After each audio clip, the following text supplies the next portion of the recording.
Acara ini dipersembahkan oleh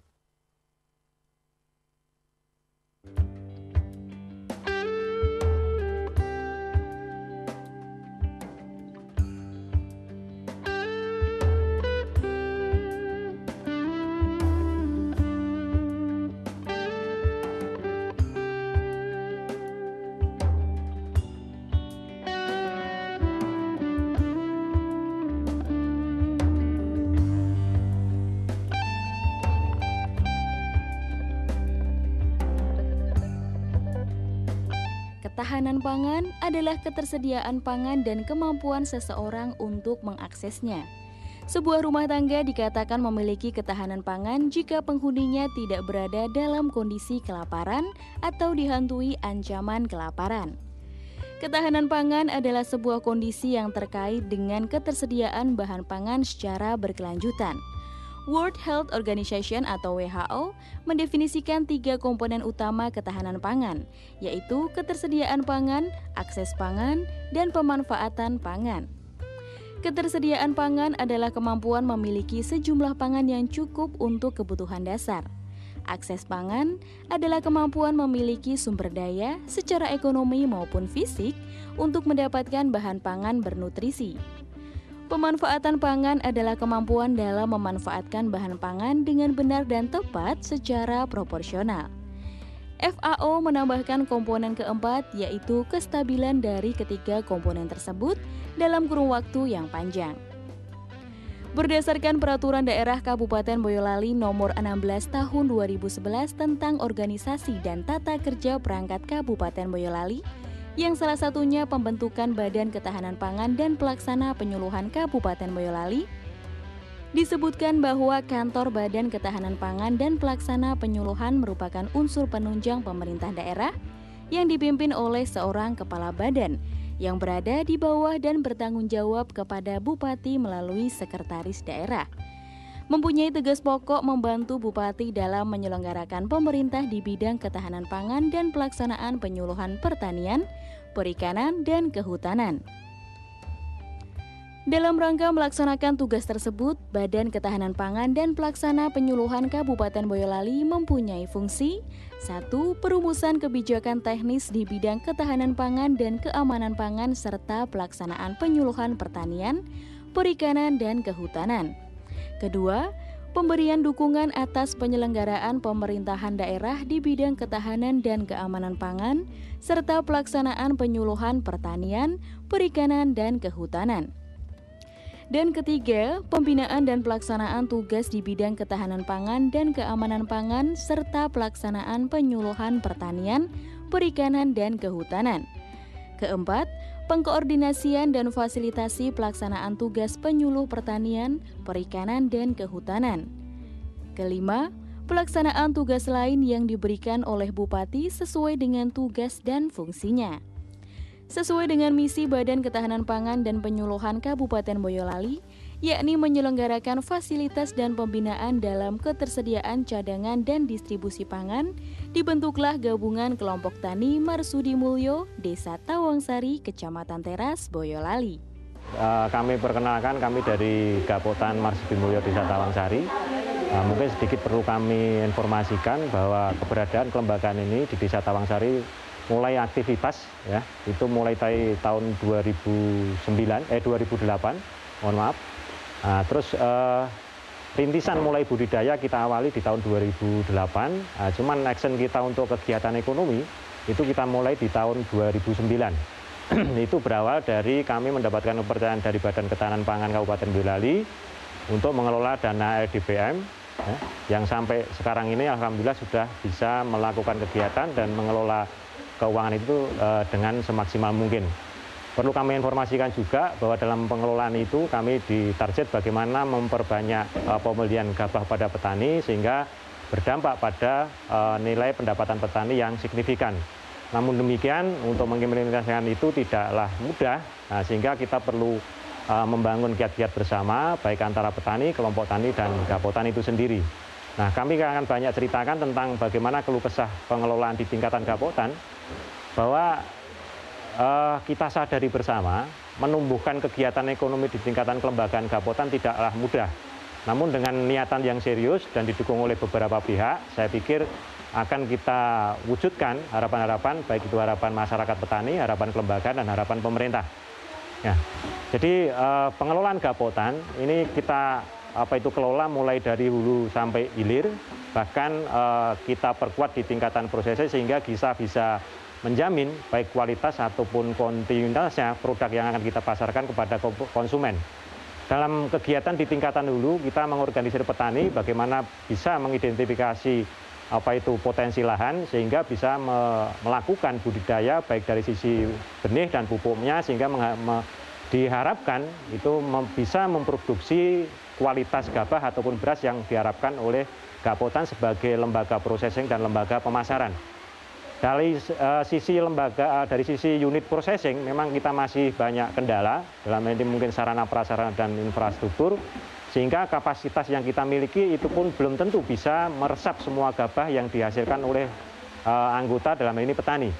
Jadi perlu kami sampaikan juga bahwa kapasitas di kelembagaan kami di unit pengolahan itu hanya punya kapasitas 2 ton per 2 hari dalam proses pengeringannya, ya. Terus untuk mesin giling dalam kondisi cukup, dalam jumlah cukup dengan kapasitas untuk PK 650 kg per jam dan untuk sosonya 350 kg per jam.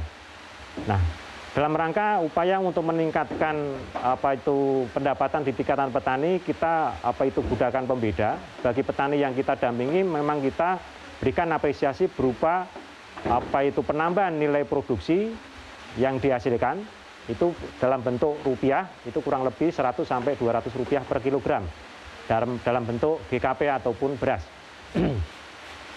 Upaya di Gapotan dalam hal ini DPM kita akan meningkatkan kualitas dan meningkatkan harga jual sehingga meningkatkan harga jual diperkuat di unit processingnya. Unit processing kita tidak memasarkan seperti beras yang biasa. Jadi kita pasarkan beras yang mengalami tahapan proses yang benar. Sehingga kita grading dari beberapa grade yang kita pasarkan, sehingga konsumen kita berikan pilihan. Nah, pilihan yang diambil seperti apa? Apakah grade 1 atau grade 2 ataupun grade 3? Nah, itu yang kita lakukan. Sehingga dari sisi peningkatan pendapatan petani bisa dilihat dari sisi budidaya. Nah, sementara di tingkatan konsumen juga dijamin kualitasnya dan kuantitasnya. Sehingga di sisi pengelolaan Gapotan kita mendapatkan pendapatan operasional yang layak untuk membiayai kegiatan-kegiatan yang sudah ada. Nah, saat ini juga perlu kami informasikan bahwa dengan keterbatasan kami, ya, baik dari sarana prasarana ataupun faktor yang lain, kami punya obsesi bahwa luas lahan yang kita miliki adalah 130 hektar. Jadi ini potensi yang sangat luar biasa. Namun demikian karena keterbatasan kita baru bisa mengelola produksi petani itu dengan baik, kurang lebih 10% dari total produksi yang diproduksi oleh kawan-kawan petani. Nah, sehingga ini menjadi target kita dengan harapan apabila memang itu bisa kita kelola dengan baik, saya pikir sangat signifikanlah dampak kegiatan ini terhadap masyarakat petani dan termasuk juga pada kelembagaan Gapotan sehingga inilah bentuk apresiasi yang kita berikan kepada masyarakat petani dan kepada pemerintah yang selama ini melakukan pembinaan terhadap kelembagaan kami. Yang jelas intinya kami berharap semua pihak untuk bisa memberikan dukungan ataupun dorongan kepada kelembagaan kami sehingga ke depan fungsi kami bisa kita optimalkan dan kita harapkan lembaga kami menjadi lembaga yang tangguh dan bisa berkelanjutan untuk mengelola kegiatan pertanian secara berkelanjutan. Tambahan informasi bahwa dalam rangka membangun jaringan pasar dengan harapan semakin lama semakin berkembang. Ya, kita mulai ngerintis dari pasar lokal yang kami sampaikan adalah pasar Solo Raya, termasuk Jateng dan termasuk di pasar luar kota, ya kan? Jadi perlu kami informasikan untuk per bulan Oktober kemarin, ya kan?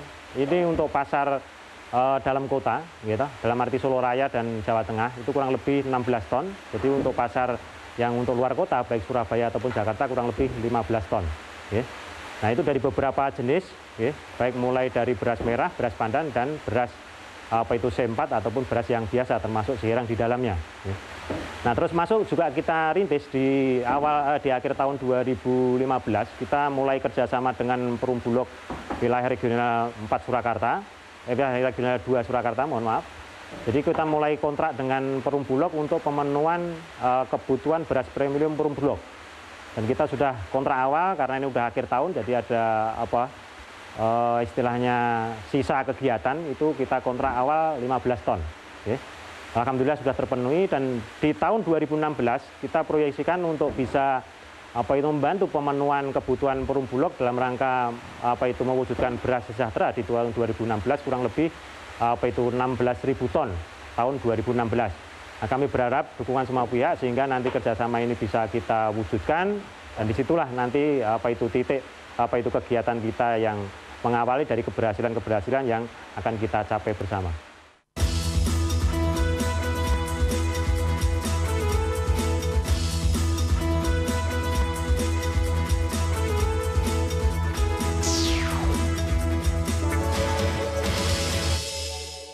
Acara ini dipersembahkan oleh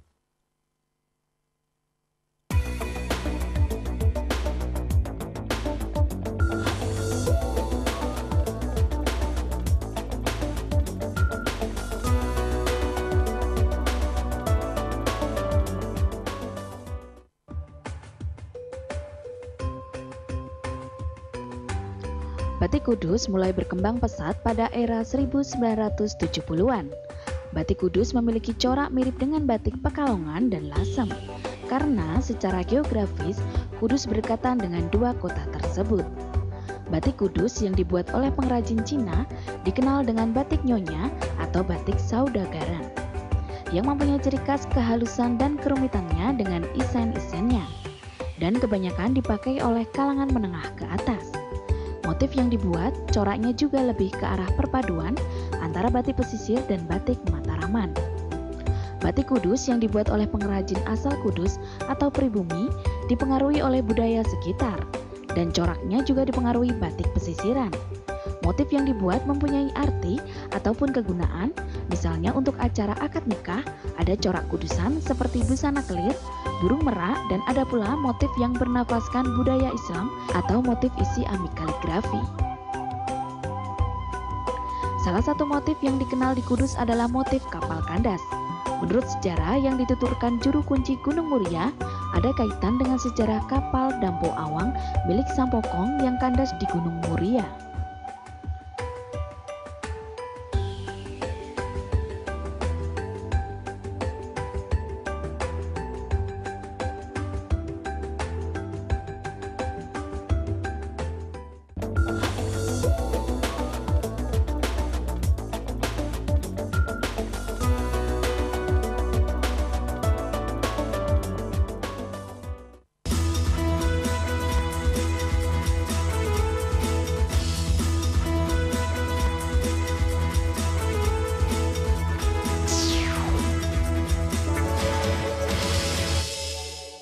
Acara ini dipersembahkan oleh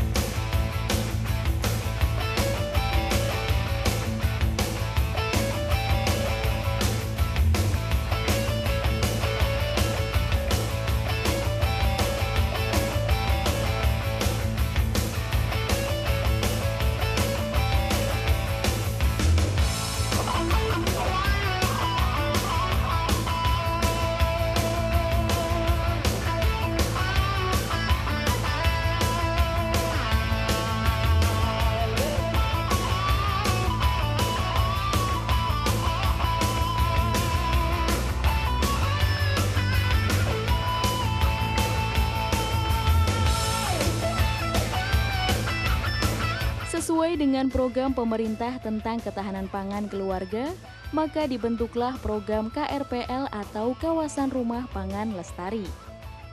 Kawasan Rumah Pangan Lestari diwujudkan dalam satu rukun tetangga atau rukun warga, dusun atau kampung yang telah menerapkan prinsip rumah pangan lestari.